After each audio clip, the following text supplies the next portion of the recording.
to show you some good examples of trinkets that I approve of, or Sprout approves of, and I think that are appropriate for trinket trading. So here's my big bag of trinkets, which I will explain here in a second. So, cheap kids bracelets is an appropriate piece of jewelry you can trinket trade with. Although it's still plastic, be mindful of plastic. I'll get into that in a minute, but Sprout approved. Little wooden mushroom, Sprout approved. A painted rock, Sprout approved. I don't think I have any of this in here, but any like handwritten notes or like drawings of that sort, Sprout approved. Also, anything that you can find on the ground at Renaissance Festival, assuming it's not a product that needs to be put into Lost and Found. So things like gravel rocks, or blades of grass, or walnuts, or even things that are not actually items, like jokes. Sprout always asks for their names. That's how I get you. And then examples of a good and appropriate time to trinket trade with somebody is when they are just like walking by and they're not watching anything and they're not like eating anything. Or if they're sitting on like a random bench that's not at a stage and it doesn't look like they're really doing anything in particular. Maybe they're just like people watching, but they're not like watching a show or anything like that. Now let's get into this bad boy.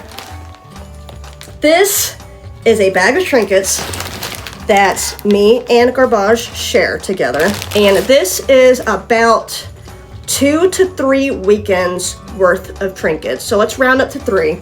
At the Ohio Renaissance Festival, we have 9 weekends. So I will get roughly 3 bags of this in a season. So out of 2 months, 9 weekends, I will have on average 3 of these, okay? When I tell you, like I've said this before, when I say that like we don't need any more trinkets, this is what I mean, okay? Obviously, this is not like this at smaller festivals, but when you go to a festival that's got about 20,000 people coming in a day, so when you have people like Jack the Whipper and Tiny Girl Big Show talking about, you know, they don't need any more trinkets and they can't build their house out of plastic ducks, this is what they're talking about, okay? This is what we mean when we say that we don't need any more trinkets, okay? So what I will end up doing with these personally is I will sit there and I'll sort through them and I'll throw away anything that's like just trashy, okay?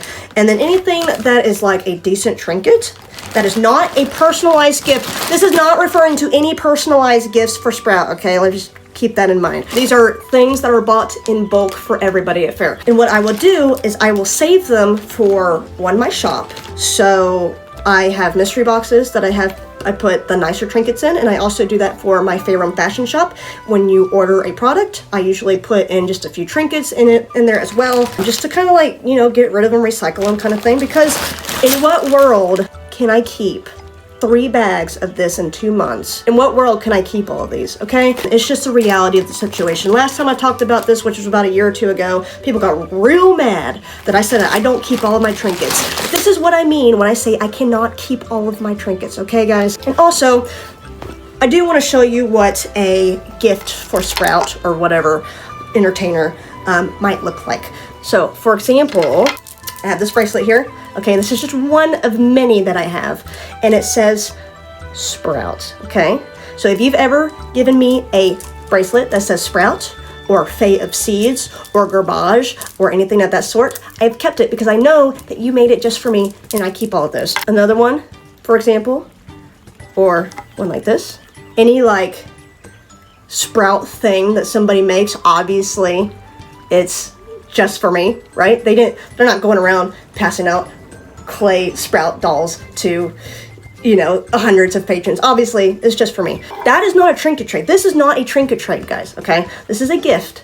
It's not even a trinket gift. It is a personalized gift that someone has given me, and I adore it. I adore you. I adore the gift. I keep them forever, okay, guys? Another example is custom Sprout dice that are specifically made just for me. Hello, focus.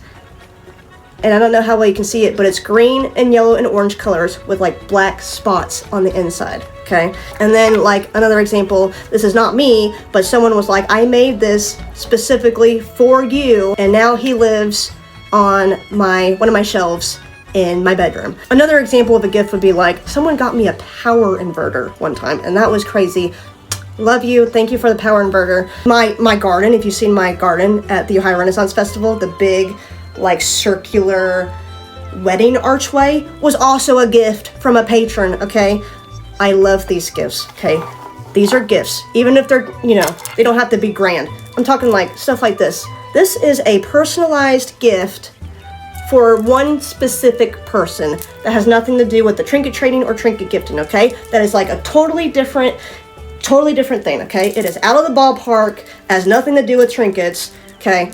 This is not mass bought in bulk, okay? This is a specific one-time gift for one person, perfectly acceptable, and we love it. I promise you, every entertainer, vendor, anybody who's at fair is going to love it if you give them a personalized gift just for them, okay? I promise. All right, that's all I have for you today. Sorry, this video probably ended up being way too long, but that was Sprout's 10 rules to trinket trading, and how to not get trinket trading banned at your local festival, hopefully. Obviously, disclaimer, my opinions are just my opinions, and I don't speak for the whole community, but I do speak for a lot of them, okay? A lot of them are going to have the same opinion as me, but obviously not everybody will. And I know that there's going to be some people who take this video totally out of context, but I kind of don't care at this point, because these things need to be said. And I think that there's too many Renaissance festivals who just kind of sweep trinket trading under the rug,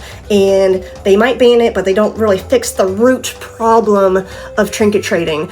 And so I just felt like maybe we just need a rules for trinket trading so that we can keep trinket trading, because trinket trading is fun and it can be absolutely beneficial.